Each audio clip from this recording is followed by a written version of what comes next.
السلام عليكم، اسمي عدي عمر بالحاج، متابعين صفحة أبو مركز أبو نواس. تو بنجاوب على فقرة سؤال النجم. لو كنت مدربا أول شيء تطلبه من فريقك؟ التزام بالوقت. ثاني سؤال، أما فريق تشجع الأهلي أو اتحاد ليبي؟ هاني عزي، من هو صاحب فكرة دخولك إلى أكاديمية أبو نواس، ومن تنصح من أصدقائك بالدخول الأكاديمية؟ فكرة دخولي مالك الزين، والأصحابي محمد فوزي الشيباني. عبد الرزاق، متى آخر مرة قست فيه طولك؟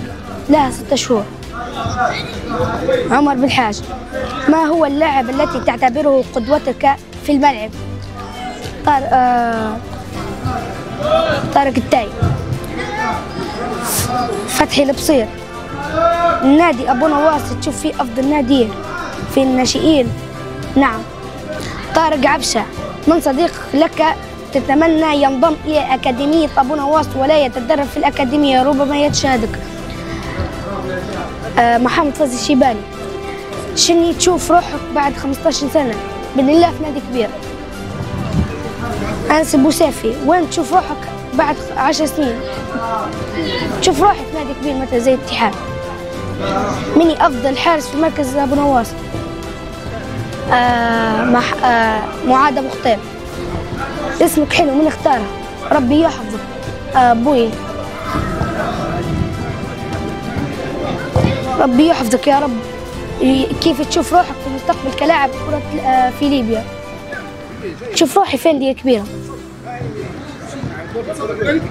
شنو السؤال اللي تتمناه يسألوه متابعين الصفحة؟ شنو أكلك المفضل؟ عمر المدلل، شنو هو مركز بالميدان التي تشوف فيه نفسك تقدر فيه مثل مستوى الدفاع؟ جناح يمين. فتحي البصير، هل أنت محافظ على صلاتك هل أنت محافظ على صلاتك وشن تنصح اللي ما يصليش؟ أنا الحمد لله محافظ على صلاتي، واللي ما يصليش يرجع لها. علي أبو خطيب، بأي قدم تحب وعلاش؟ نحب اليسار لأني جفاوي. أحمد الشجاع، من أحسن واحد في النادي؟ مالك الزين على خاطر يقرب لي. هل أنت مرتاح في مركز أبو نواس؟ نعم. ربي يحفظك ويرعاك ونشوفك في أعلى المراتب يا رب. سؤال النجم عدي، هل أنت محافظ على صلاتك زي ما مهتم بالكورة؟ نعم، وربي يثبتني عليها. أحسن مباراة لعبتها ضد مني؟ نجوم مستقبل اللي ربحنا فيها 6-1.